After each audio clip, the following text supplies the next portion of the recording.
Hey guys, just got back from seeing Mary and the Witch's Flower from Studio Ponoch. It's their very first film. They're a branch from some of the members of Studio Ghibli that decided to create their own studio since Studio Ghibli no longer exists.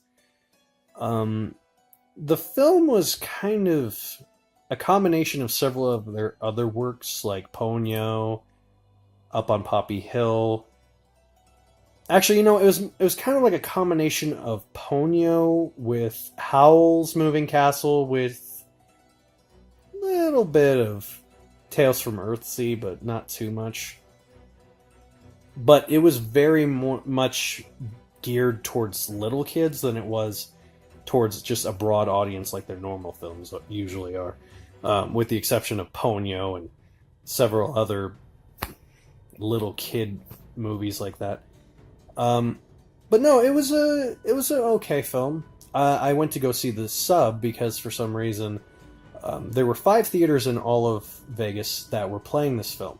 And normally when you go to see an anime film, it's the English dub and the Japanese dub with subtitles. Usually that's how it works when you go to see an anime film. But for some reason there was only three around me, two on the other side of town, which I couldn't get to. So the three around me, for some reason, only had the Spanish dub of them. Didn't have the English dub, only had the Spanish dub, which I was really confused as to why. Because it's just, like, so random. Usually that's an add-on for when you buy the DVD or whatever. But anyway. So I went to go see the film. The plot of it is that a young, small girl finds a magical flower in the woods that gives her the ability to be a witch for a day.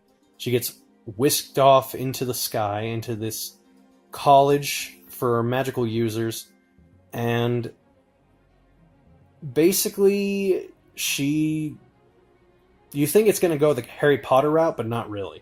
Turns out that the professor and the person in charge of the school are obsessed with the flower that she was given.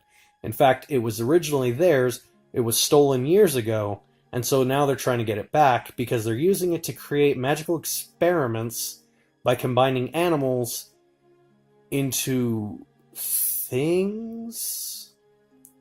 Basically, their goal is to give magic to the world, which is a good aspect to have, It's not really... It's a noble thing. You want to have magic available for everyone on Earth. The problem is they're very greedy and they're kind of doing it in a weird way, but honestly, compared to most of their other villains in the Ghibli canon, these ones weren't that bad. They were kind of more ambiguous with their actions and they were kind of more goofy than most of the typical Ghibli movies. So I think that kind of helps because it gives them a little more identity compared to the normal Ghibli movie. But you could definitely tell that these are by the same people. For their first outing, honestly, I think they did a pretty decent job. I mean, considering Ghibli's first outing was Nausicaa and the Valley of the Wind, which, even though it's technically before they were Ghibli, I know, everyone's going to say in that comments, but honestly, I thought it was a pretty alright movie. The sad truth is, I want to compare it to the Ghibli films, but this is its own new studio, Studio Ponoch. And if I want to compare it to anything, it should just stand alone as its own. If you try to compare it to the other Ghibli movies, you're going to be kind of disappointed. But if you just go in just thinking, you know what, just a magical anime movie, just an anime movie, I think you'll enjoy it.